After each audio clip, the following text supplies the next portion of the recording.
Hey guys, my name is Anish and welcome back to my channel. Today we are talking about this thing right in front of my face. If you saw that, if you can see it clearly, I think you can. So I'm gonna put this back on the bed because it's blocking my face. You sit there. Hey everybody, today we are going to talk about this Acer XV272U 1440p 144 refresh rate monitor. So without further ado, let's just get started.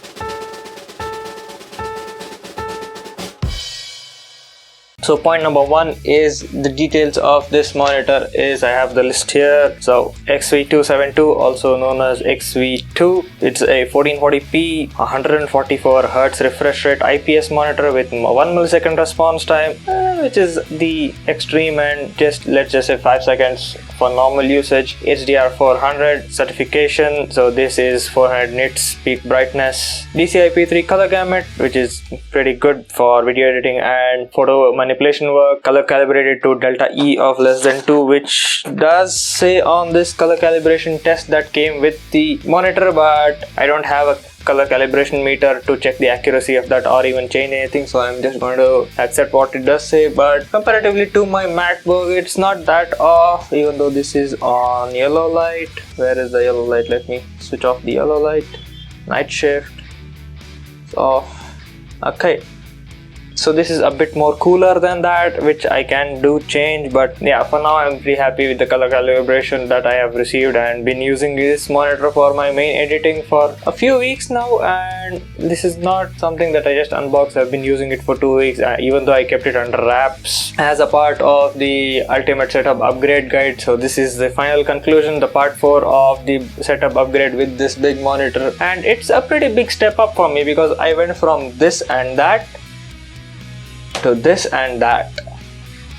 So comparatively, a size increase from this to this by around 300% of more usable space for me, and I did not get that number off randomly. This is actually based on calculations, and which I'll also link in the description. You can go compare your two monitors and see how much more surface area you're getting. It's a pretty interesting thing to check out, and you can just see how much more area you're getting from the vertical height, horizontal height, and I'm blabbering. So let's just talk about the features that this monitor provides me. So number one, display port, 2 HDMI ports, 4 USB 3.0 ports with 1 uplink plug, which is pretty good, and I have used 2 of these ports already, one for the keyboard and one for the mice receiver. So this is the MX Master 2S, also coming soon to the channel, so get subscribed to the channel for that.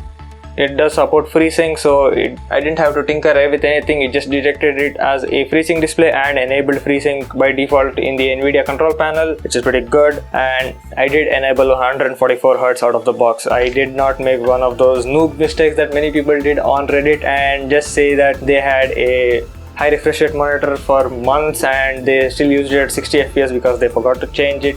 I didn't. I learned from them and I did change it to 144Hz, and it's a big difference coming from 60Hz. Let me just tell you, because you can actually see there's a lot less ghosting and it's a lot more responsive feeling as long as you have a good GPU that can push that frame rate, and 3060 Ti can push it pretty hard. I haven't tested too many games. I have tested Shadow of the Tomb Raider and CSGO. CSGO gives me more than 370 FPS at 1440p high settings of everything, so which is pretty good for an esport title. And I think I can push it a bit more if I reduce the texture qualities and all of that, but 370 FPS is huge, and even if I have to record it or stream it, it won't be much of a dip, and it's going to be an awesome experience to experience this while playing and streaming at the same time, which I really want to do soon. My laptop didn't really have the performance to stream, but I still tried to find ways for me to be able to stream, which is another video that I'm making and in the progress of making, which will be a fun video to just show you how the let's not spoil anything, just wait for that video to drop and then enjoy. Now coming on to the other points. Number one, the HUD, so the information screen. So it's pretty good, it's pretty detailed, a lot of granular controls on everything that you need, and the power button is also on this side of the monitor. 2 USB ports here, 2 USB ports here, display port here, 2 HDMI ports here, power plug in here, 2 speakers, small tiny 2-watt speakers on each side, not the loudest,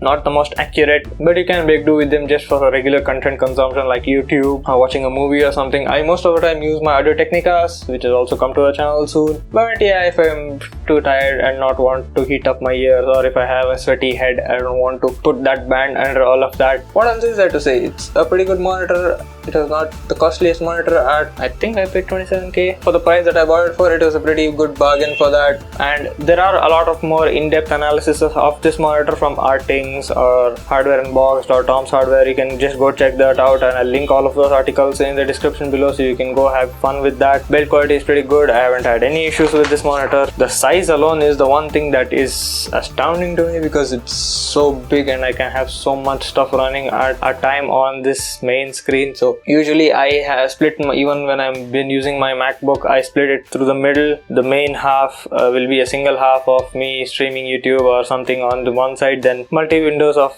folder or something else to keep on working. But now I have the secondary monitor for that, so I have multiple windows over here. I'll have Task Manager, Hardware Info, iTunes, my folders, half of the screen for Chrome, something else running over here. Sometimes I have Audacity or Resolve if I'm editing, and I also need media to download from Pixabay and all of that stuff. So I'm pretty good, pretty happy with this display. And finally the setup is complete in a sense, so I'm pretty happy with this. Not a lot of complaining to do. Everything is set in the tower. I'm starting the process of overclocking this tower, which you'll see in the future videos as well. I have had some success with whatever I've done, and I've jotted down the numbers. I just have to crunch the percentages and all and get it to you guys in a package function. But yeah, and it's a big setup upgrade from me from this bad boy. Hope it still stays alive. But yeah, I don't think I have to upgrade to anything anytime soon. This will last me quite a bit. So I guess that's the end of this video. I'll have a follow-up of all the other things as soon as I'm done recording and editing and all of that stuff. So if you like this video, give this video a like, get subscribed to my channel for more of my videos, ring the bell icon as well to get notifications. Comment down below if I missed anything or you want to know more details of everything that I have completed and got in this whole setup upgrade process and playlist, which will also be linked in the description below and up here if you want to go check out all the previous videos. And stay home, stay safe. I'm gonna see you guys in the next one. Peace.